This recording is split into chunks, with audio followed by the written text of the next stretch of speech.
From Montreal tonight, snow, ice, and wind. Today's storm left nearly 20 centimeters of snow on the ground. We've all at one time or another fell victim to a snowstorm. But why exactly do these occur? What makes snow? A better question would be, what is it and where is it from?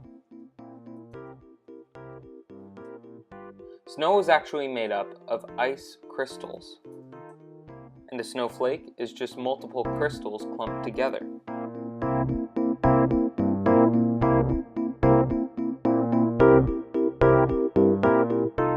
But where do the crystals come from? Well, crystals aren't just frozen rain, that's sleet. And when sleet clumps together, that's hail. Ice crystals are actually formed out of the air, more specifically the water molecules in the air. When water molecules evaporate into the air, they will stay there until the temperature drops and condenses onto something else. And this is the reason for the dew on your lawn in the morning. But when this process happens in the sky, the water condenses onto particles of dust. At normal temperature, this causes rain. But water in a cloud behaves differently than regular water. The freezing point of water is 32 degrees. But in a cloud, water doesn't freeze until 14 degrees. When temperature drops this low, water will condense onto a dust particle and then freeze. Then more water can condense and freeze onto that. And as this happens, the cloud is still putting out vapor into the air. So as the flake falls and experiences change in temperature, it will pick up new water particles and grow.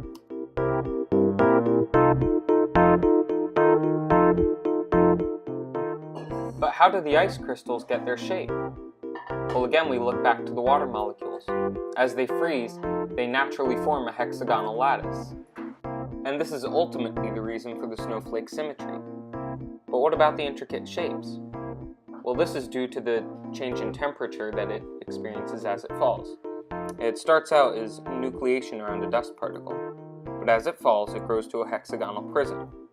And then, each corners of the prism sprout arms. And then, each arm grows plates. And then the same process happens again, with each plate corner sprouting arms.